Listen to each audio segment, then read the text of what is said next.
अनु जी, आप 2012 से 10-12 के आसपास से आप यहाँ नोएडा नेफोमा का निर्माण आपने किया। आम जनता के लिए कंटिन्यू आप लड़ाई लड़ते गए। नोएडा एक्सटेंशन से बढ़ कर के नोएडा ग्रेटर नोएडा वेस्ट का निर्माण हुआ। आम जन सुविधा कम क्यों है? पहला सवाल मेरा। यहाँ जिस तरीके की सिटी बनाई गई नई, और यहाँ सबसे ज़्यादा ज़रूरत थी कि जो हाईटेक सिटी है उसको ध्यान में रखने की, लेकिन ग्रेटर नोएडा के अधिकारी जो हैं प्राधिकरण के, उनको पता नहीं क्या है कि अपने एसी के कमरों में बैठे रहेंगे, लेकिन यहाँ ये नहीं देखेंगे कि जनता की प्रॉब्लम क्या है, जनता की समस्याएं क्या हैं। यहाँ पर ट्रैफिक जाम से आप देखें कि सालों गुजर गए लेकिन ट्रैफिक जाम ख़त्म नहीं हुआ। ये अंडरपास का निर्माण हो रहा है। आप देखें कि अंडरपास का निर्माण जो आज हम प्रोटेस्ट कर रहे हैं उसका मुख्य कारण है कि 2024 से बनना स्टार्ट हुआ और 18 महीने में इस निर्माण को पूरा हो जाना चाहिए था, लेकिन आज भी हालत 2026 है, लगभग ख़त्म होने वाला है, 8वां महीना चल रहा है, लेकिन क्या है कि इस निर्माण कार्य पूरा ही नहीं हो रहा है। जिस तरीके का देखा गया है कि 3 बार डेट जो है वो आगे बढ़ा दी गई। डेट आगे बढ़ाने के साथ साथ इसका जो निर्माण है उसमें जबकि अब स्ट्रक्चर पूरा कंप्लीट है और यहाँ पर लगभग 32 करोड़ रुपए बढ़ा दिए गए हैं। तो वो मेरा ये सरकार से निवेदन है कि वो एक तो इस जो अंडरपास है जल्दी बनाया जाए, क्योंकि यहाँ पर ट्रैफिक जाम लगता है, लाखों निवासी इससे प्रभावित होते हैं। दूसरा ये सरकार से निवेदन है कि इसकी जो अंडरपास बन रहा है उसकी एक जांच कराई जाए, क्योंकि ये जब पूरा स्ट्रक्चर बन के तैयार है, फिर उसके बाद ये 32 करोड़ रुपए कैसे बढ़ाए गए, क्यों बढ़ाए गए, और क्या इतना कारण था कि कैसे उस पर देखना पड़ेगा कि क्यों बढ़ाए गए इतने सारे। रिसेंटली 15 अगस्त में इसका ओपनिंग होना था, आम जनता के लिए इसे खोला जाना था। ऐसा कारण है कि इसे आम जनता के लिए अभी तक खोला नहीं गया और हम देख रहे हैं कि अभी तक काम ही नहीं हुआ। देखिए, इसका आप देखें, खुद आप देख लेंगे जाके कि यहाँ पर 15-20 लेबर से इतना बड़ा, जहाँ 5 से 10 लाख लोग रहते हों, और आप देखें कि आप सोचें कि 15-20 लेबर लगा के काम करा लेंगे तो वो संभव नहीं है। आप देखें कि 15-20 लेबरों से काम कराया जा रहा है, जिसका कारण है कि ये कछुआगत से काम चल रहा है और इसकी डेट नहीं आ पा रही है जो उद्घाटन हो पाए। मुझे तो लग रहा है कहीं ऐसा ना हो कि 2027 में उत्तर प्रदेश में इलेक्शन होना है, उस इलेक्शन के समय ही ये गुब्बारा फूटे। ये तो देखो, ऐसा लगता तो है और हो जाए। मैं तो ये कह रहा हूँ कि जितनी जल्दी इसका उद्घाटन हो जाए, जनता को फ़ायदा मिले उस चीज़ का, ये बस मेरा निवेदन है।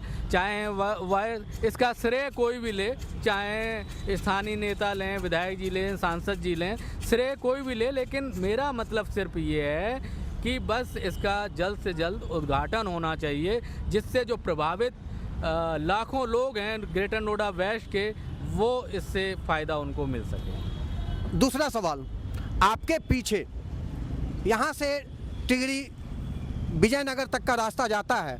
इस रास्ते पे अंडरपास या फुट ओवर ब्रिज बनाने में क्या दिक्कत हो रही है कि रोड क्रॉस करने वाले में प्रतिदिन एक्सीडेंट होता है?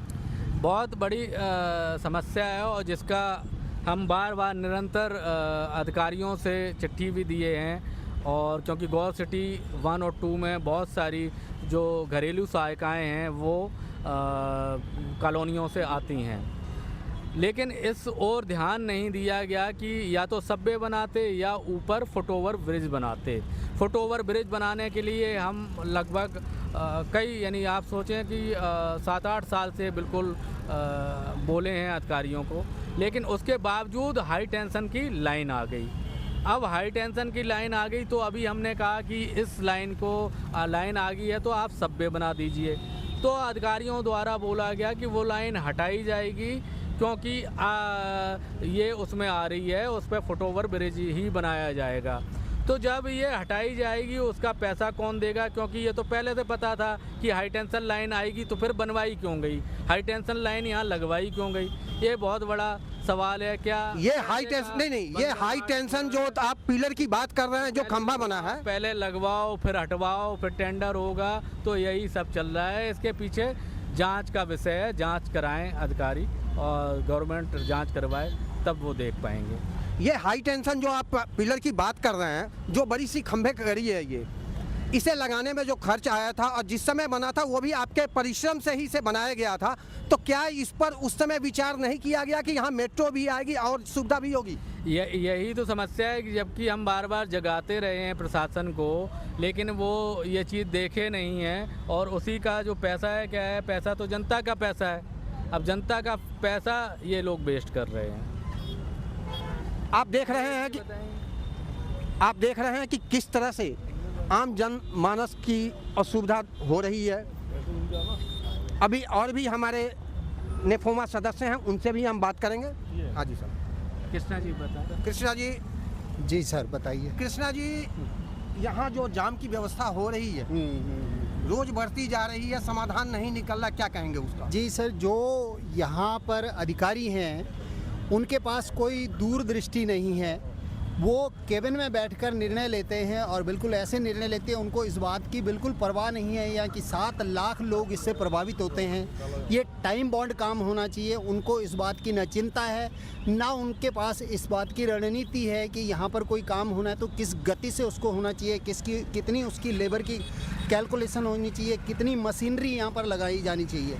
यहाँ पिछले 2 महीने में लोग यहाँ पर जो फ्लैट वगैरह थे, फ्लैट ऑनर थे, वो फ्लैटों को खाली करवाने के लिए मजबूर हो गए हैं, क्योंकि बहुत सारे लोग जो किराएदार थे वो छोड़ कर यहाँ से जा रहे हैं। जो लोग यहाँ पर कंपनियाँ आई थी, जो ऑफिस खुले थे, वो छोड़ के जाने के लिए मजबूर हो गए हैं, क्योंकि पिछले 2 महीने में उनको इतना घाटा हो गया है, जितना उन्होंने पूरे 2-3 साल में कमाया होगा वो उन्हें पिछले 2 महीने में घाटा हो चुका है। तो अधिकारियों की इस बात की कोई परवाह नहीं है कि कैसे यहाँ पर रणनीति बनाई जानी चाहिए, किस द्रुत गति से काम होना चाहिए, कितने लोग यहाँ पर प्रभावित हो रहे हैं। यहाँ आए दिन लोग, जो एम्बुलेंस होती है वो जाम में फंस जाती है। सुबह कहीं अपनी जॉब पर जाने वाले लोग जाम में फंस जाते हैं, जिसके कारण लोगों की नौकरियाँ छूट रही हैं और बहुत सारी दिक्कतें यहाँ पर हो रही हैं। हम लगातार चिल्ला रहे हैं, नेफोमा की तरफ से लगातार इस बात को कहा जा रहा है, अधिकारियों को आगाह किया जा रहा है, लेकिन कोई सुनने वाले कान यहाँ पर मौजूद नहीं है। एक बार ऑफ करके ऑन कर दीजिए।